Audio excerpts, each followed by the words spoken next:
दोस्तों सोचिए, आप समंदर के बीच एक लग्जरी क्रूज पर सो रहे हैं और सुबह आंख खुलते ही सारा पानी गायब हो जाए। आपका जहाज अब एक सूखे खौफनाक रेगिस्तान में फंसा है। आज की कहानी कुदरत के इसी भयानक कहर और मौत से जूझते एक परिवार की है। चलिए शुरू करते हैं।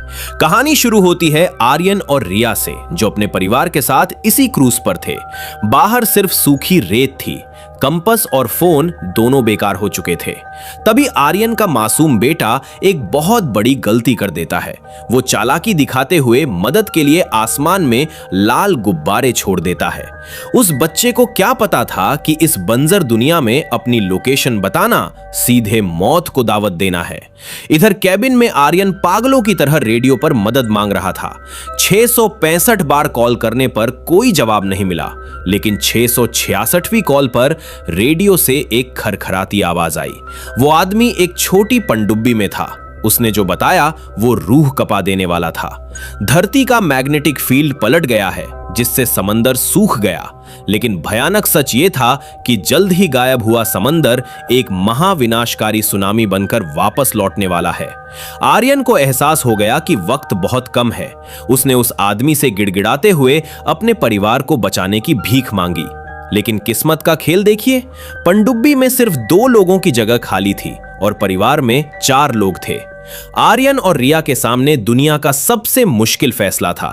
उन्होंने 1 सेकंड सोचे बिना अपने बच्चों के लिए खुद को कुर्बान करने का फैसला कर लिया।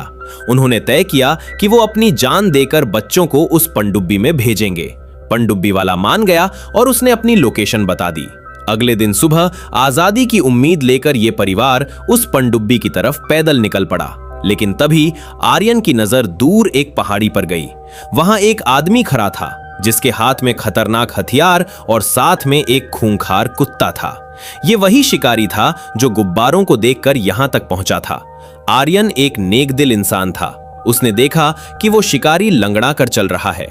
आर्यन इंसानियत दिखाते हुए पानी की एक बोतल लेकर उसके पास गया और मुस्कुराकर बोला, दोस्त, मेरी पत्नी डॉक्टर है, वो तुम्हारी मदद करेगी। उस आदमी ने हथियार नीचे रखा और पानी पी गया। लेकिन अगले ही पल उसकी आंखों में शैतान जाग गया। उसने पूरी ताकत से आर्यन के चेहरे पर एक जोरदार मुक्का मारा।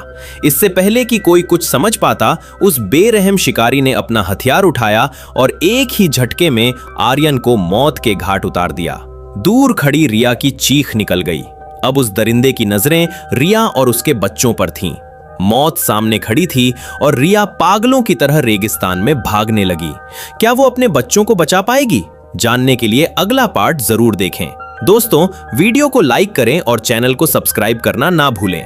मैं हूं आपका दोस्त मंटू। मिलता हूं अगली खौफनाक वीडियो में।